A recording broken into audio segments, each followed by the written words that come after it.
حضرت عمر رضی اللہ تعالیٰ عنہ نبی کریم صلی اللہ علیہ وسلم کے در رحمت میں حاضر ہوئے تو انہوں نے دیکھا کہ سلطان کونین صلی اللہ علیہ وسلم ایک بوریے پر آرام فرما رہے ہیں۔ سر اقدس کے نیچے چمڑے کا تکیہ ہے جس میں ناریل کے ریشے بڑے ہوئے ہیں اور جسم مبارک پر بوریے کے نشانات نقش ہو گئے ہیں۔ یہ حال دیکھ کر سیدنا فاروق اعظم رضی اللہ تعالیٰ عنہ رو پڑے۔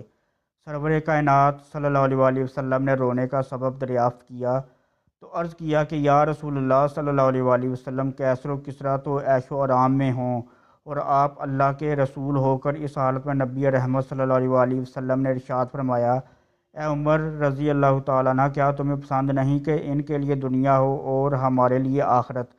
حضرت جابر بن عبداللہ رضی اللہ تعالیٰ عنہ فرماتے ہیں، ایک دن سرکار علی صلی اللہ علیہ وسلم حضرت فاطمہ الزہرا رضی اللہ تعالیٰ عنہ کے گھر تشریف لے گئے۔ آپ رضی اللہ تعالیٰ عنہ اونٹ کے بالوں سے بنا موٹا لباس پہنے چکی میں آٹا پیس رہی تھی۔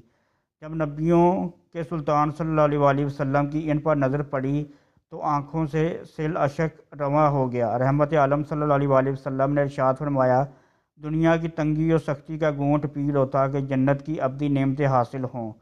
حضرت ثابت رضی اللہ تعالیٰ عنہ فرماتے ہیں، حضرت عمر فاروق رضی اللہ تعالیٰ عنہ نے ایک مرتبہ پانی طلب فرمایا تو آپ رضی اللہ تعالیٰ عنہ کو شہد کا پیالہ پیش کیا گیا۔ آپ رضی اللہ تعالیٰ عنہ نے اس پیالے کو اپنے ہاتھ پر رکھ کر فرمایا، اگر میں اسے پی لوں تو اس کی مٹھاس چلی جائے گی لیکن اس کا حساب باقی رہے گا۔ آپ رضی اللہ تعالیٰ عنہ نے 3 مرتبہ یہ ارشاد فرمایا، پھر وہ پیالہ ایک شخص کو دے دیا اور اس نے وہ شہد پی لیا۔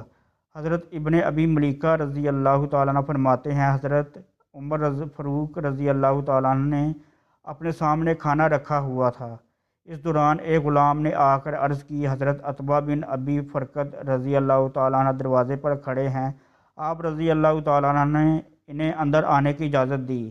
جب حضرت عتبہ رضی اللہ تعالیٰ عنہ آئے تو حضرت عمر فاروق رضی اللہ تعالیٰ عنہ نے اس کھانے میں سے کچھ انہیں دیا۔ حضرت عتبہ رضی اللہ تعالیٰ عنہ نے اسے کھایا تو وہ ایسا بد مزہ تھا کہ آپ رضی اللہ تعالیٰ عنہ اسے نگل نہ سکے۔ آپ رضی اللہ تعالیٰ عنہ نے عرض کی، اے امیر مومنین، کیا آپ کو حواری نامی کھانے میں رغبت ہے؟